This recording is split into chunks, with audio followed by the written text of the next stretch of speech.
ดแบบ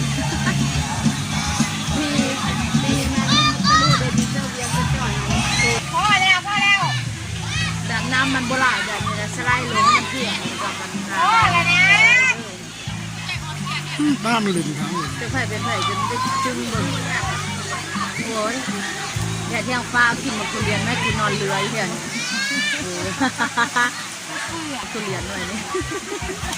แง่มันคือเรียนนับหน้ามันคือเรียนลิ้นเยอะแล้วว่าหน่วยนี่มีจักหน้า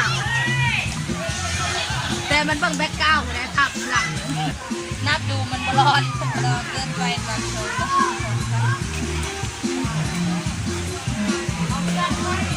องรอให้ใส่ถุงเทียนก่อนเออแล้วก็รีบไป